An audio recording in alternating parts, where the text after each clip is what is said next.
Good day, family. This is video number 4 in our series, The Tongue. Up to this point, we've talked about the power of words, how they reveal the heart, and how they carry the potential for life or death. Today, I want us to consider something that may feel counterintuitive. Sometimes spiritual strength is not found in what we say, but in what we choose not to say. Scripture speaks often about silence, restraint, temperance, self-control, and it never treats silence as weakness. In many cases, it presents silence as wisdom.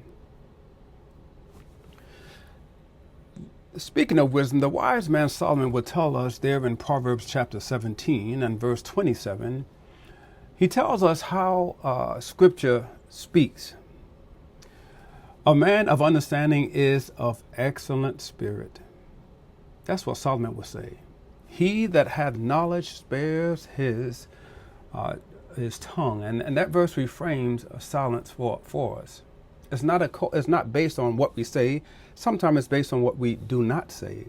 According to Scripture, restraint is not ignorance. It's understanding.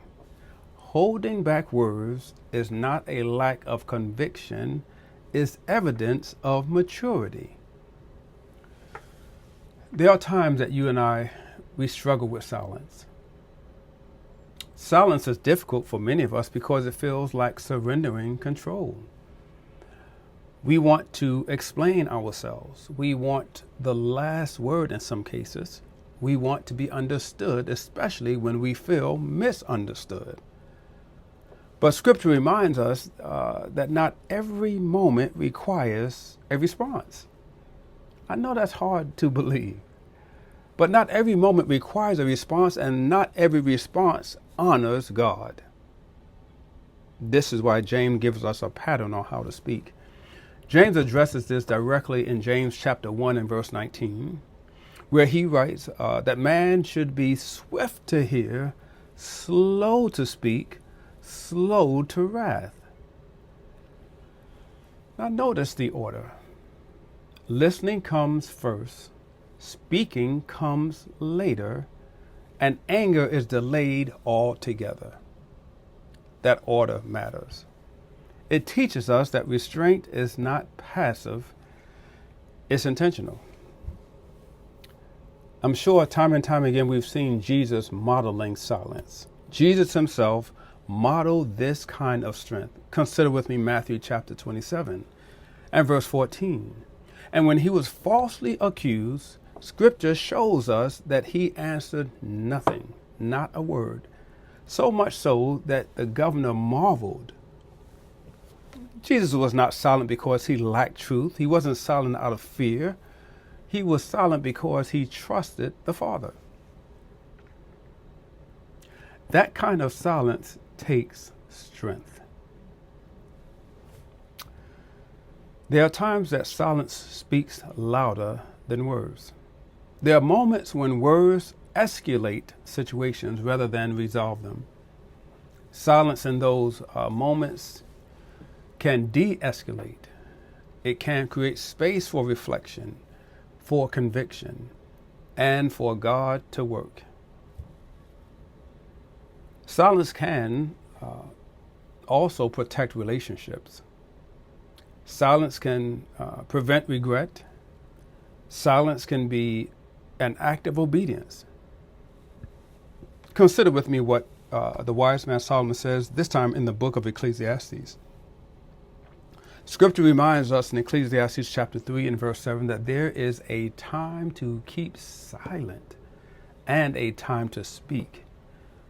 Our job is knowing the difference. This is where wisdom comes in. Spiritual maturity is not measured by how quickly we speak, but by how wisely we discern the moment. Here's a core truth.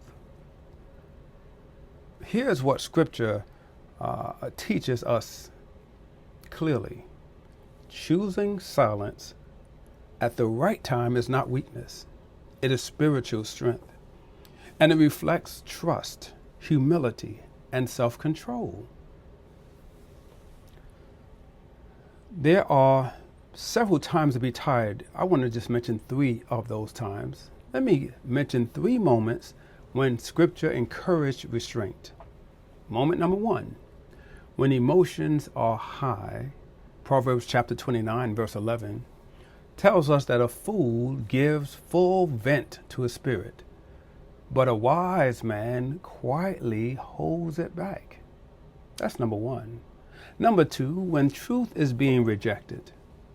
Jesus himself taught in Matthew chapter 7 and verse 6 that wisdom discerns when words will not be received.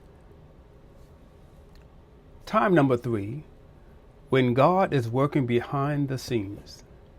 Psalms chapter 46 and verse 10 reminds us to be still and know that I am God. Stillness is not inactivity, it is trust.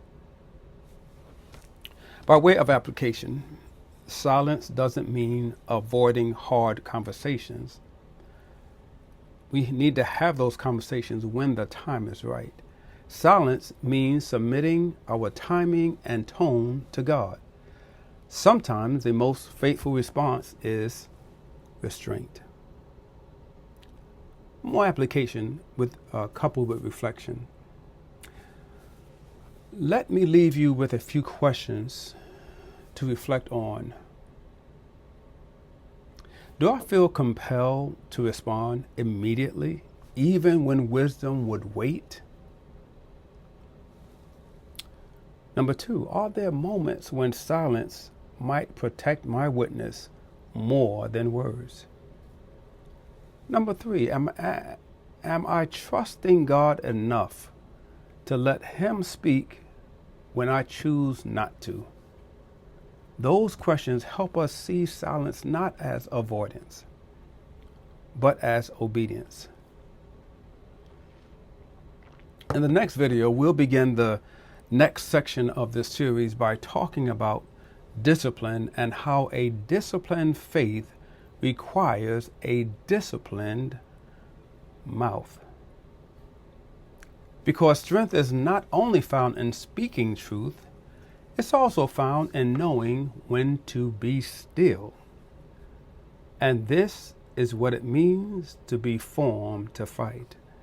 Thank you so much for spending time with me.